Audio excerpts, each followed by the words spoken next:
I'm living wins, the gimmick and wins from beginning to end. No gimmick if I rap it, dude, I live it then. And you can't do it, so ain't no need for mimicking. I'm not innocent, I'm on a mission, so let me finish it. Matter of time before they summon the army in. I'm probably on the FBI's most wanted list. I'm probably going to hung like an ornament. I'm on a life mission to abolish all the government. Look around and tell me what you think, because it's coming down, are you listening? Stop and look, this is what I made. Yeah, it's going down, it's going down. Open your eyes, the state you're in is a state of mind. Freedom disguise, the state you're in is a state of mind.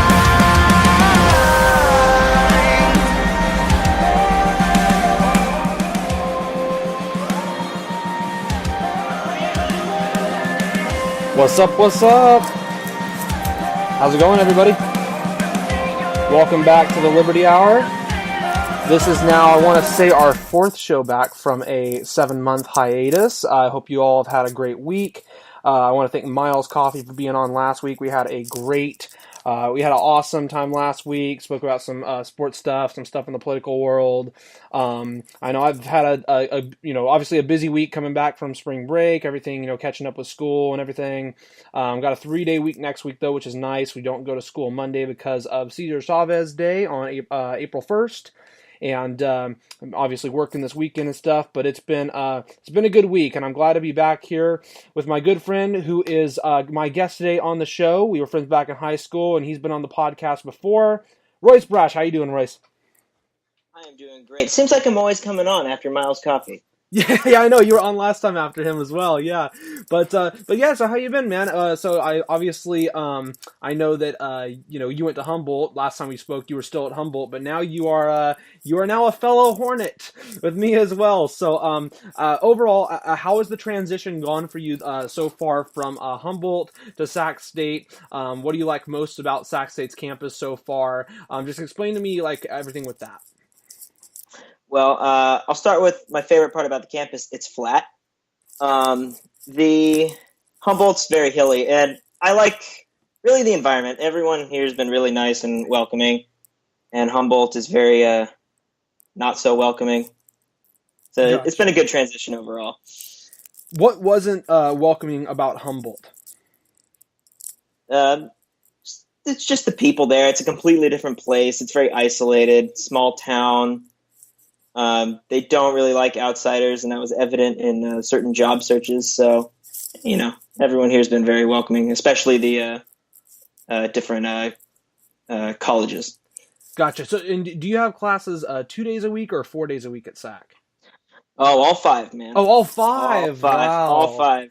Dang. Us transfers got screwed. Dang, man. Dang. So, what are some not necessarily parts of the campus that you think could be better, but like what are some things when it comes to the school that you think they could do better, or do you think that they could maybe have more like resources towards, like overall, what have you noticed so far, some things that you think could be better? I haven't really noticed much that could be better about school. It's been a completely different experience from Humboldt. I guess I'll have to be here a little bit longer to tell you what can be better around the campus, but right. Overall, I've enjoyed everything on campus so far. Well, cool, awesome, yeah, and this is my second semester there, and I have 2 more after this, and it really is amazing, how fast that just time flies by. It's just back at Sierra, it was like I did 2 years there, and that flew by, and now I'm 5-6 weeks away from being a senior in college. It feels like I was just having my show in high school. So I mean, it's pretty crazy, but it's one heck of a journey, and it's very fun. So glad you're a fellow Hornet now for sure. Oh, me too. All right, so let's go ahead and get into some sports issues here. So right now, I'll give you guys some scores and we're going to talk about it a little bit. The NCAA Tournament Sweet 16 is going on right now. So some of the scores from the Sweet 16 thus far. So let's check this out here. So Virginia yesterday took down Oregon 53-49. Oregon was actually, I believe, besides Houston, the only upset that I had in the Sweet 16. That was when I made my Sweet 16 bracket. Back in my original bracket, I had Oregon making the Sweet 16, losing to Virginia, and I changed my mind. But we had Texas Tech take down Michigan. That was a very surprising game, at least in my opinion. 19-point win from Texas Tech. Gonzaga took down Florida State by 14. Purdue took down Tennessee by 5. Some people were surprised about that. Definitely some people questioning the officiating in that game as well. The 5-seed Auburn took down UNC, which that completely breaks my bracket. I had UNC making it to the championship, 97-80. Auburn takes down UNC. Michigan State took down LSU, 80-63, and at halftime, Virginia Tech over Duke, 38-34. So, Royce, first off, I'll go ahead and ask you this: A, did you make a bracket, and B, how have you fared so far, if you did? Well, I have not made a bracket. But Okay. I have been following it slightly. Mainly, I've been following Duke because Zion Williamson's the Oracle, and other than that, I mean, I saw that Purdue took out Tennessee earlier too. I think it was last night. Yes.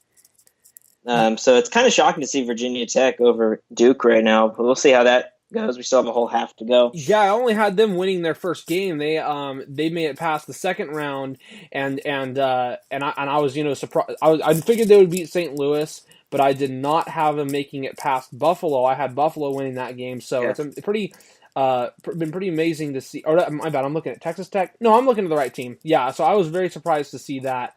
And it'll be interesting to see how far they can make it if they manage to win this game.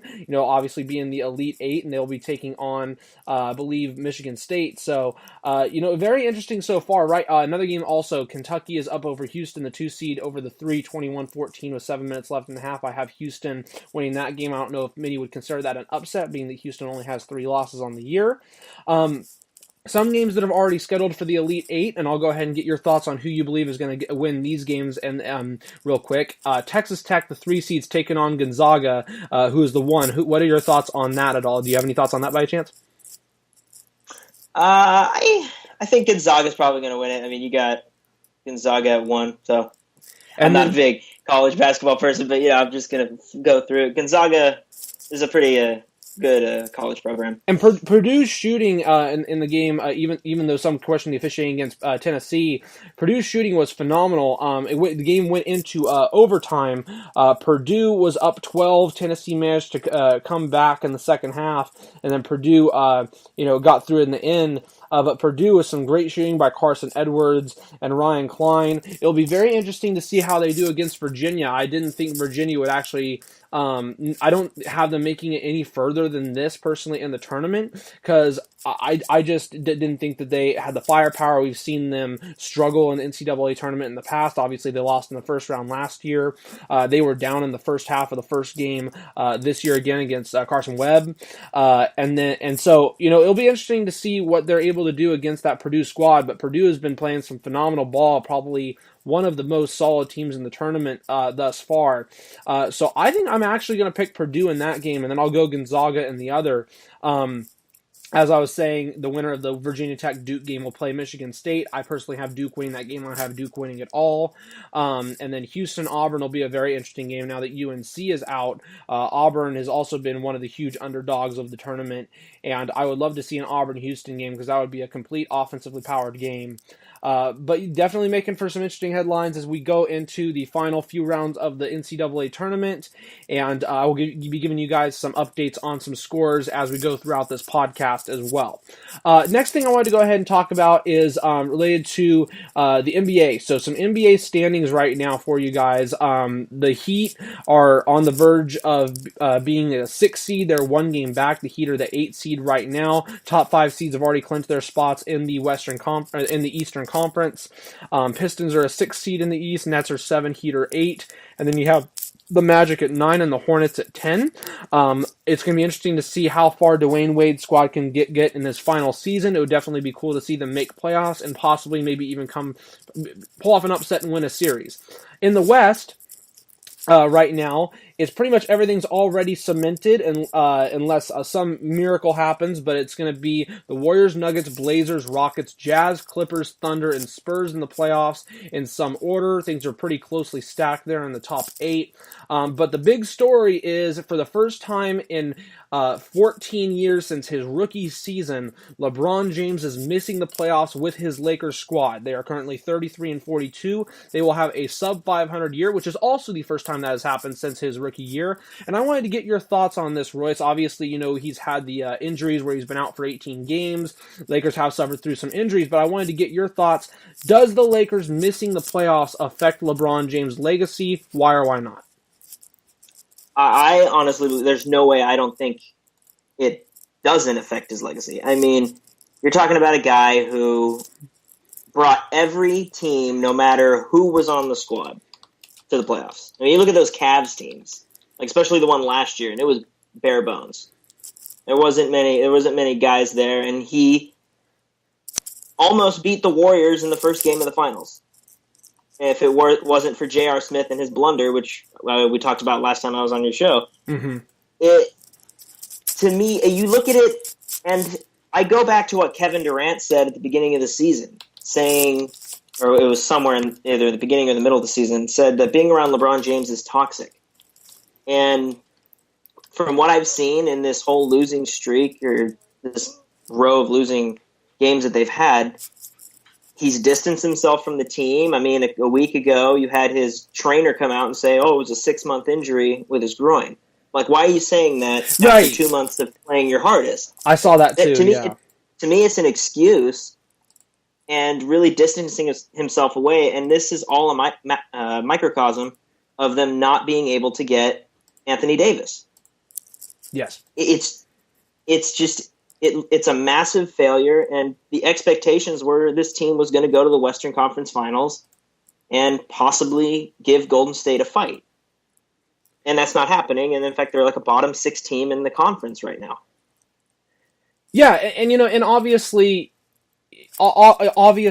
people expected a lot more. They don't have, a ton of, key players, but they do have people like Kyle Kuzma. They have people like Brandon Ingram who can score, who can get to the basket. Obviously, Lonzo being out hurt them defensive-wise because they definitely lost some on the defensive side, on the defensive side of the ball.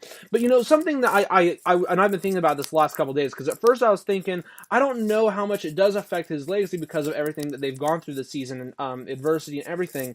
But obviously, if you're one of the best players, ever, you need to come over that adversity.